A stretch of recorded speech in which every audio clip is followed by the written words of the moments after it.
Hello, I hope 2026 is treating you all well.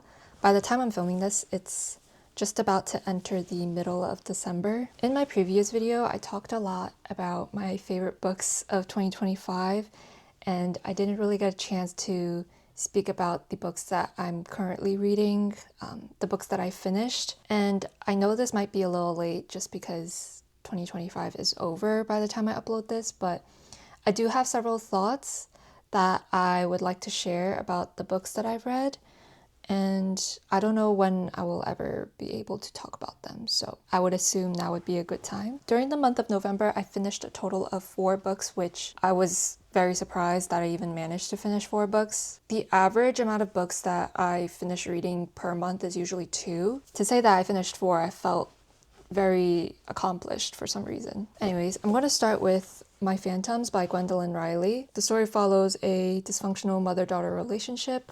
The daughter is trying to understand her mother, but it seems that the mother wants more from her. I wouldn't say this was a waste of time reading, but I didn't absolutely love it. In all honesty, it felt a bit short.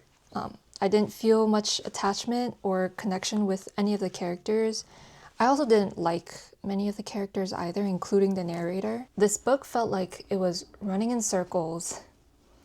The characters were not tackling the real central issue as to why their relationship is dysfunctional in the first place. They keep talking about wanting to be the perfect mother or the perfect daughter, which is ironic. It felt like I was walking on eggshells.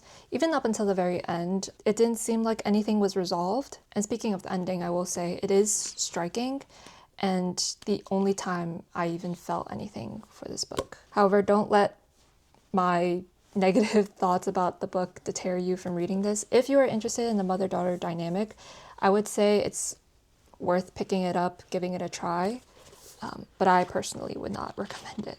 Shortly after, I finished The Turn of the Screw by Henry James. This is a classic about 2 orphans who are being stalked by some ghosts, and the young governess who is taking care of these children is trying to figure out who these ghosts are and why they keep malevolently stalking the children. I fear this one also fell short for me. It's a very ambiguous plot. All of the characters feel ambiguous. The ending is also really eerie and ambiguous. But I would say that's what makes this book charming, considering that it is a ghost story after all. However, I hate ambiguity. So for me personally, I didn't enjoy it that much. Additionally, the prose is also a bit difficult. I think this was published in the early 1900s. So with such a classical prose, I found it difficult to digest. I even needed to listen to the audiobook as a guide to help me comprehend the book, or at least parts of the book. This was also a failed buddy read. One of my friends, he wanted to get back into reading, and he had suggested we do a buddy read just so that he could get back into that rhythm. I recommended The Turn of the Screw just because I already owned a copy. I started reading it first, and I immediately texted him saying that I don't think this is a good pick, especially not for someone who wants to get back into reading. Even for beginner readers too, I thought the prose was a bit difficult to digest. Bitterwater Opera, this was my favorite book out of the 3 that I read in November, excluding Rebecca. I remember talking about the plot briefly in a book haul that I had filmed in a previous video, so I will just lightly go over my opinions instead. This is a very character-driven book. It's not extremely plot-heavy. This was poetic, very reflective. We follow along her journey and her progress of finding her place in society. She's also discovering parts of herself that she wouldn't be able to otherwise without the guidance of the person that got resurrected. The book tackled themes of faith, surprisingly enough, the fine arts, isolation, identity. It's short, somewhat inspiring. I really liked this, and I would definitely recommend giving this a read if you haven't done so already. And then December arrived. I was reading Drive Your Plow Over the Bones of the Dead by Olga Tokarczuk. I actually finished reading this yesterday night. I borrowed this from the library and I didn't expect to love the book so much. Now I'm committed to buying the physical copy and keeping it in my collection. The story follows the main character, Yanina. She's studying astrology and translating poetry from William Blake. She discovers that her neighbor Bigfoot had been murdered, and then a series of murders had followed right afterwards, and she is determined to find out who has been going on a killing spree. This was such a reflective book, considering how mysterious and eerie, unsettling of a plot this was. I loved every single second of it. I wished I could read this again for the very first time. It was really good. The book also went into very deep detail about astrology, nature, and animals, which I found so pleasantly surprising, but interesting and compelling as well. The character, Yanina, she's a very peculiar one. I've never read a character like her before, and I want to get to know her more. You can tell that she has so much compassion and empathy for animals, nature, and astrology. It almost seems like she hates humans, which isn't entirely true. I was wowed. I loved it. It felt like the perfect, dark, wintry read that I needed, and I'm so glad that I finally picked this one up.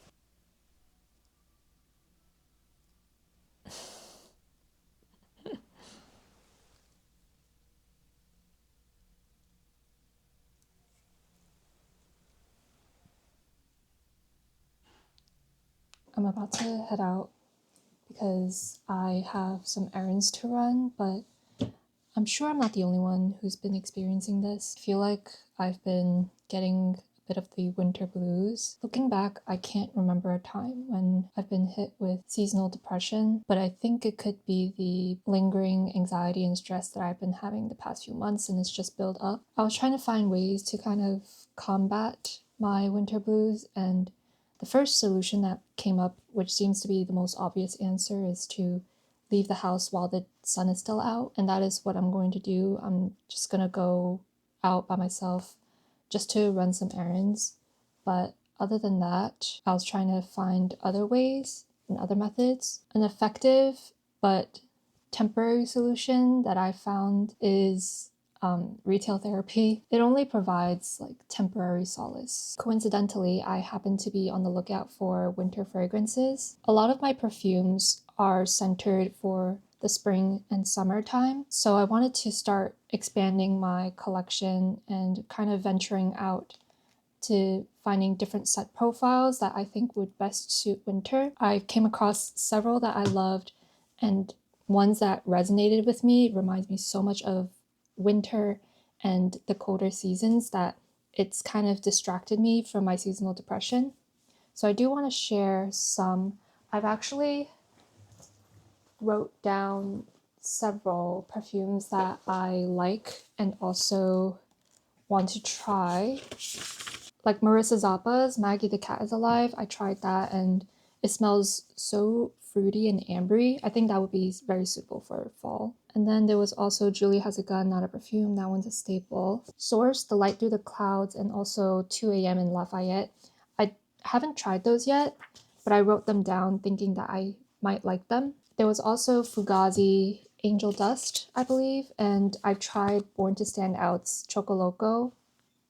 It smells like photorealistic hot chocolate and like an open bag of Cocoa Pebbles or Cocoa Puffs. It smells really good and reminds me so much of winter, but I cannot imagine myself wearing it. I did go out to Scent Bar and Sephora to try out some perfumes, and these are the ones that I think resonated with me and I consider as my winter fragrance options. At Scent Bar, I tried Denam's Kimono and Sakura Snow.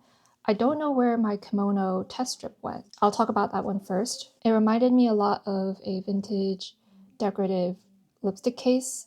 The lipstick is red, and it also reminded me of a woman who just got out of a rose water bath and is now sitting in front of her vanity wearing a silk robe. It's super powdery and feminine, with a dry down of a pretty intense floral. So I did like that. It didn't remind me too much of winter. If anything, I picture winter thawing and it's just about to become spring. I don't know. I think that's a better seasonal transition scent. But with Denom Sakura Snow, this one definitely reminds me a lot of winter. I remember when I first sprayed it, I only got juniper berries from the opening. I couldn't pick up any other notes. It was so delicate. But with the dry down, it reminds me of the smell of snow if it was extremely intense. I like this one. Definitely reminds me a lot more of winter solstice, which just recently passed. So I am leaning more towards Sakura Snow. And then at Sephora, I was pleasantly taken aback. When I tried this one, I tried Fleur's Cashmere Skin. This has a wonderful blend of creamy almonds and musk. It's a body mist or a body spray, so its longevity is not going to be as great as like a fragrance or an EDT, EDP, but I still enjoy this. It feels a lot more cozy and intimate, which is perfect for the winter time. And I will be getting my hands on this today because Sephora's 20% off their fragrances. That sale ends today. So I'm going to go and pick that up. Fragrance hunting had surprisingly been a better alternative compared to me journaling, which I still consistently do, but it doesn't deflect away from my personal worries. And same with reading. The past two books that I've been reading have been taken place in remote, scathing, wintry villages. And that also kind of made me clouded in my own thoughts and worries. I was really trying to find a better option to dispel my seasonal depression. I will introduce the book that I'm currently reading. It is The True Deceiver by Tove Jansson. I am close to halfway done, and this is my last book of 2025. I'm also going to be going on a trip for Christmas with my family, and I think that will also help distract me from my anxiety and my stress. I'm going to head out now.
This is a Christmas tree. Oh, Zoe as well.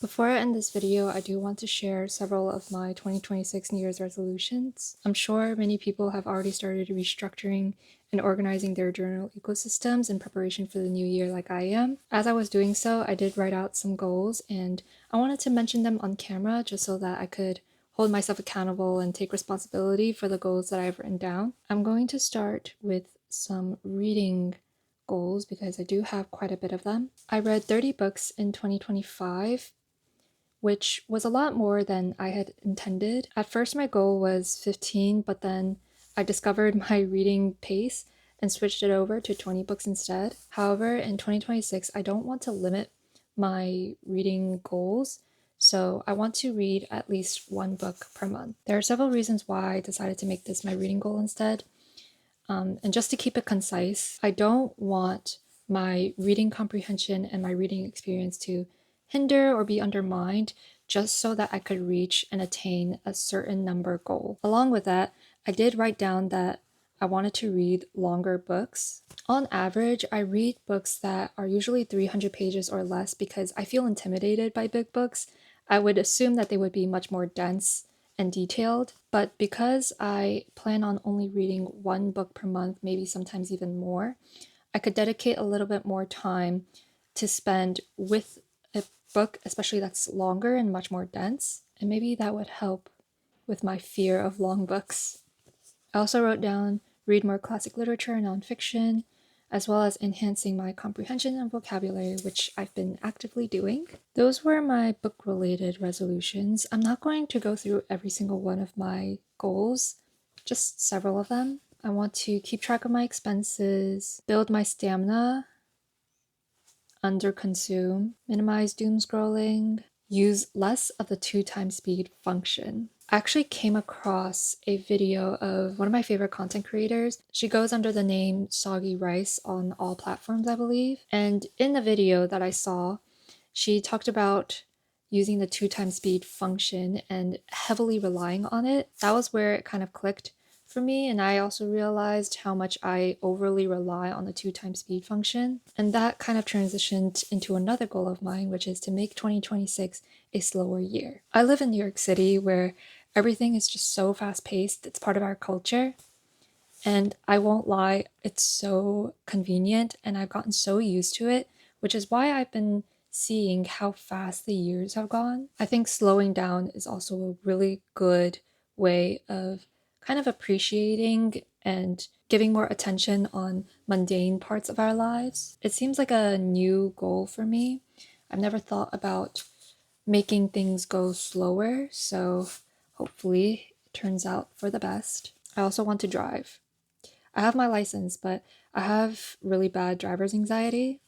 And that was one of my goals back in 2025 that I did not accomplish. Hopefully, I could drive at least once this year. The last goal, oh, this I might need to make a completely separate video for, but I need some opinions. I constantly talk about wanting a paper public journal for quite some time now. I do plan on buying from them directly one day, especially when it's near my graduation date as a graduation gift. But there's also a part of me where I want to create my own leather journal. I bought all of the materials and the last item came in yesterday, so I could actually start this project whenever I would like to. And if it turns out successful, I do plan on documenting the process, but I'm unsure if that is something people want to see, especially on YouTube. I think I might post onto TikTok instead. However, I don't know if it would be suitable for YouTube, if it's something that people want to see. So I do need some thoughts and opinions. Maybe I'll end up posting a video onto YouTube, that is, if I feel like it. I would rather post something that people would be more inclined to watching, rather something that I would want. But then again, it's my channel. I could do whatever I want with it. Those are my 2026 New Year's resolutions. I hope the new year is treating everybody well. I hope to continue to talk more about some of my book thoughts and possibly even film some more travel related videos.